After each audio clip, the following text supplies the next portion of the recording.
E aí, nessa crise de reforma agrária, né, vamos botar aí, nessa crise de reforma agrária, camponeses, camponeses, o Congresso em chamas, né, vamos colocar aspas também aí, tudo punha aspas, né, como eu já disse, tudo punha aspas. Jango assume a presidência. Jango assume a presidência. E como ele assume a presidência? Aí que vem a questão. Ponto terceiro do vídeo. Jango assume a presidência. De como? Qual forma ele assume a presidência? Vamos ler? Jango assumiu a presidência com ampla margem de desconfiança de diversos setores e sob controle do Congresso, iniciando seu governo sob regime parlamentarista. Buscou assim compor com grupos conservadores, em especial do PSD, de modo a garantir a governabilidade. Então você percebe que, né, politicagem, né, as pessoas vêm falar de, o Bolsonaro é isso, o Lula é ridículo, o Lula fez politicagem com o PMDB, a Dilma fez com o PSDB. Cara, é sempre isso, sempre tem politicagem. Pra ter governo, tem que fazer, tem que fazer com chave, né? Tem que ter. Infelizmente é assim que funciona, entendeu? Tem que ter, né? Eu falei que não é da opinião, mas política é uma bosta mesmo, né? Saco. O PSD era não só o maior partido do Congresso, como também um dos componentes da coalizão governista. Por outro lado, Jango tinha compromisso... Gente, guarda essa frase. Guarda essa frase. Guarda essa frase. Que essa frase você vai conectar ao final, né, do dia 31 de março de 64 com golpe. Aspas. Com golpe. Por outro lado, Jango tinha compromissos com movimentos populares e grupos mais à esquerda, cujas ações foram fundamentais para viabilizar sua posse. E à frente dos quais se encontrava, entre outros, Leonel Brizola. Guardou essa frase? Vou falar de novo. Jango tinha compromissos com movimentos populares e grupos mais à esquerda, cujas ações foram fundamentais para viabilizar sua posse. Fechou? Guardou? Então guarda, fixa essa frase na sua cabeça. Guarda, fixa, fixa. Ok. Meses após a posse de Jango, tem o Congresso Camponês de Belo Horizonte. Okay? E nesse congresso, não vou botar aqui o objetivo, as características, não. Eu só quero dizer aqui as duas forças que tem ali dentro, ok? As duas forças que estão ali pesando, ali dentro do congresso, ok? Que é a União dos Lavradores e Trabalhadores Agrícolas do Brasil, o TAB, ok? E as Ligas Camponesas, ok? Então guarda isso aí. Tudo tá se conectando para chegar ao dia 31 de março de 64, ok? Vai se apegando nisso aí, ok? A UTAB é ligada ao PCB. Ao PCB, ok? E essa cadeira já está me irritando com esse barulho novamente. A UTAB é ligada ao PCB. E as ligas camponesas,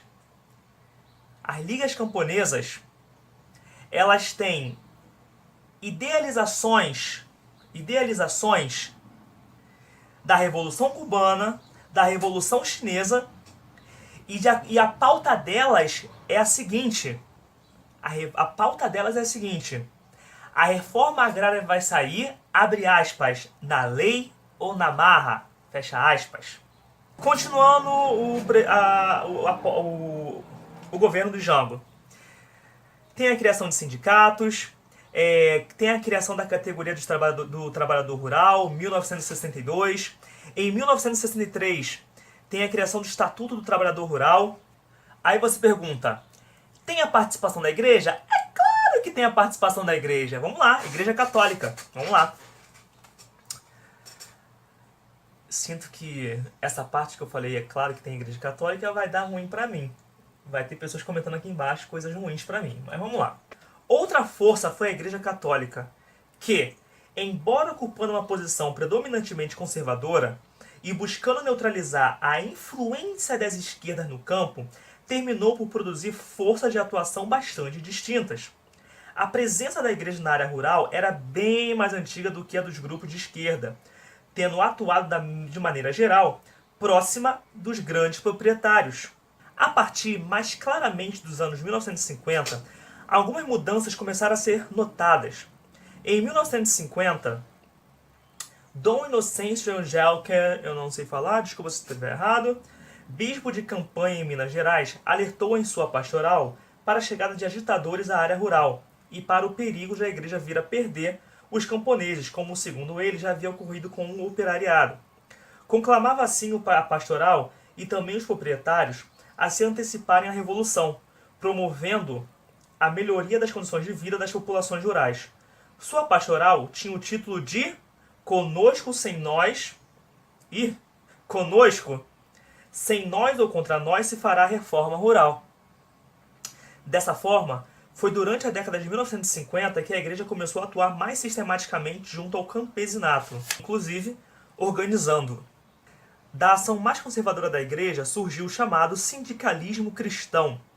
Mas sempre há um salvo, né? Sempre há um exceto. Eu aprendi em direito que para toda lei tem um salvo, né? Sempre. Então, vamos lá, o salvo. Vamos lá, o salvo do conservadorismo cristão. Vamos lá. Não foi essa, porém, a única linha de ação que resultou da implementação da doutrina social da igreja no campo naquele momento. Outro desdobramento foi a conformação de um grupo de esquerda católico que terminou se afastando da igreja, opondo-se à ação dos círculos operários e aproximando de qual partido? Do PCB. Isso se deu em larga medida pela ação de jovens que haviam trabalhado na promoção da sindicalização rural por meio de um programa voltado para a educação pelo rádio, o Movimento de Educação de Base, MEB. Foi importante no trabalho desenvolvido pelo MEB a presença dos quadros da Ação Católica, outra entidade leiga criada nos anos 1930 no Rio de Janeiro, pelo cardeal Leme. Aqui vem como era formada essa Ação Católica.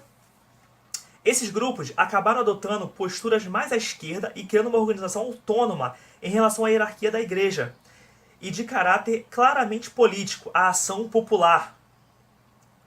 Foi o PCB, em aliança com a AP, a Ação Popular, que terminou por controlar o processo de criação da CONTAG, sendo o primeiro presidente Lindolfo Silva, antigo dirigente da UTAB e militante do partido. Então, nesse contexto tumultuado, no contexto político, Jango, Congresso, nós temos aí também a Igreja Católica, os grupos, esse conservadorismo da igreja, e dentro desse conservadorismo tem sempre a ovelha negra da igreja, né? Põe as aspas aí, né? Porque para mim a ovelha negra da igreja são pessoas que pensam um pouco mais além, ok? Que pensam diferente e se afastam da igreja, né? E temos aí a radicalização das ligas camponesas, Movimento Revolucionário de Tiradentes, MRT. E quarto ponto, vamos votar a reforma. Vamos votar a reforma? Vamos ao Congresso? Vamos lá. Apaziguar o PSD, ainda que sem eliminar as pressões dos movimentos populares, era importante para o governo naquele momento, quando tentava aprovar no Congresso um projeto de emenda constitucional que viabilizaria a reforma agrária. Embora houvesse recursos jurídicos que possibilitavam a desapropriação de terras, não havia, segundo as alegações do governo, condições financeiras para a realização de uma reforma agrária no país na extensão necessária. Resumindo, era o seguinte: para fazer a reforma agrária, tinha que ter um montão de dinheiro, ok, para dar, ok, em retorno a essa distribuição de terra. Só que o país, naquele momento, supostamente, quem já viu meu vídeo anterior, sempre quando eu falo de política, eu ponho supostamente, porque pra mim não se pode confiar em político, ok? Mesmo que um dia eu queira ser político, ok, eu vou falar supostamente até pra mim também. Então, supostamente naquela época, não tinha esse montão de dinheiro pra dar. Assim, toma. Entendeu? Então, assim, ficou aquela coisa, sim ou não? Pode fazer reforma ou não pode fazer reforma? Jogo tá ferrado ou jogo não tá ferrado? Os camponeses estão ferrados ou não ferrados? Os camponeses. Os camponeses vão ficar revoltadinhos com o Jão ou não vão ficar revoltadinhos com o Jão? Vamos lá. O mesmo artigo 141 da Constituição que permitia as desapropriações determinava em seu parágrafo 16 que elas deveriam ser feitas mediante prévia e justa indenização em dinheiro. Assim, seria de tal monta o volume de recursos necessários de uma só vez para a realização das desapropriações que a reforma agrária ficaria inviabilizada.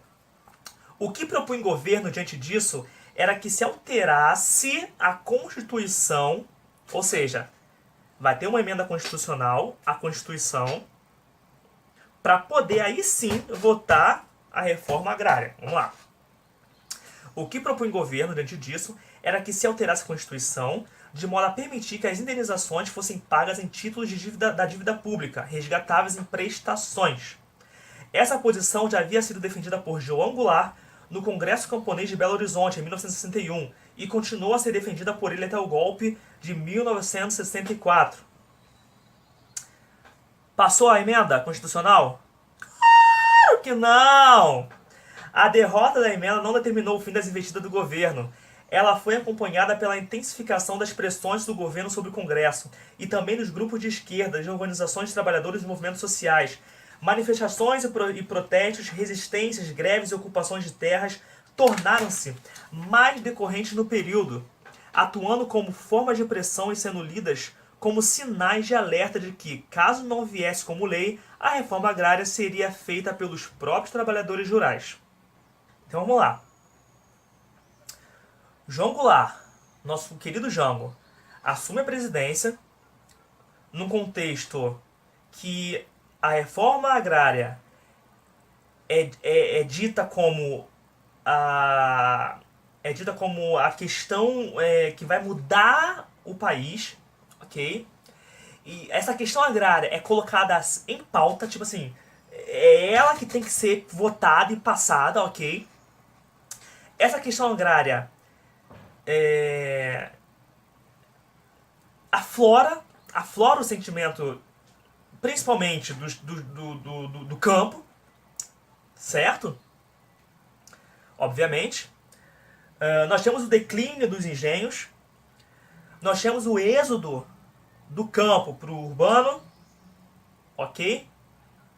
Porém, quando chega ao Congresso e vai tentar votar, ocorre? Não, claro que não. Como que iria votar isso? Não vai votar, gente. Gente, vem pra hoje. Vem pra hoje.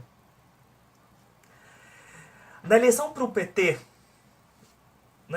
PT, eu lembro, eu tinha 12 anos,